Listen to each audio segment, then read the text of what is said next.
So keyframes are points within a video that define the starting and ending frames of an animation. That animation could be a zoom in and a zoom out, it could be a rotation of the video, or it could be any effect applied to the video. So let's jump into Premiere Pro where I can walk you through an example. So once you have Premiere Pro open, let's come down and select your clip, and let's go up to the Effects Control tab and click on it.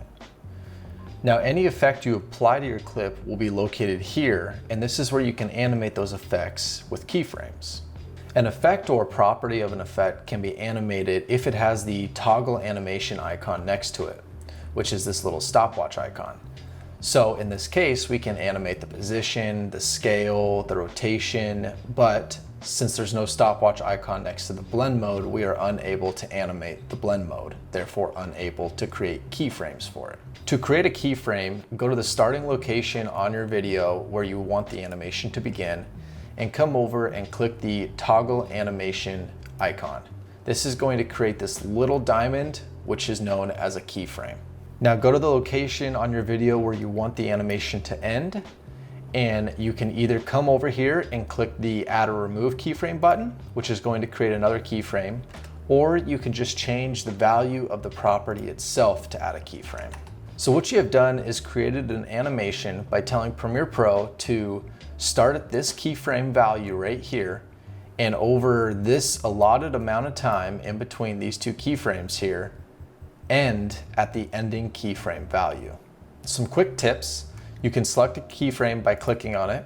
You can select multiple keyframes by clicking and then shift clicking.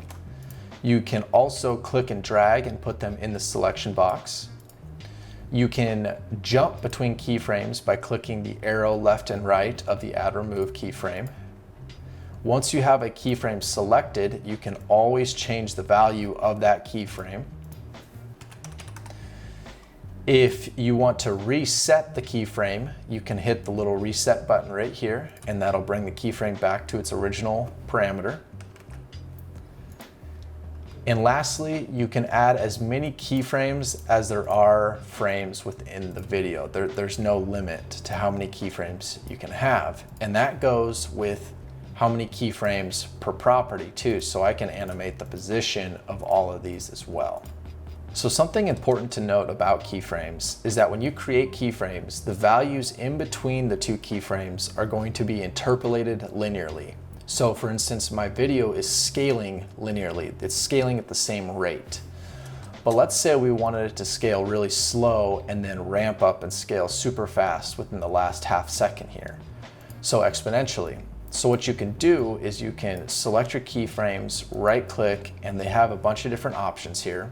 They have some presets such as ease in and ease out. You can do hold, which is going to hold the value of a keyframe until it hits the next keyframe, where then it'll just straight jump to those values of that keyframe. Or you have Bezier curves. So you have auto, continuous, or we'll just choose Bezier for now, which is going to give us the most manipulation here. We're going to come over to the left side of scale. We're going to click this selection tab, which is going to show two curves. It's going to show our property curve, and it's going to show the velocity curve. Come over and select one of the keyframe squares and come below, and let's expand the window so it's easier to see. And let's zoom into our property here. And what you'll notice is we have these two tails here. And what these tails do allow us to change the velocity, as you'll see down here, of our clip scaling based off of these tails. So if you notice now, our velocity is super low. So our video is going to scale small, and then towards the end, it's going to scale super fast. We can actually get that to even better right there. So now if you watch it, we have a small scale and then super fast scale in. So that pretty much does it for keyframes. If you have a question, please leave it in the comments, and thanks for watching.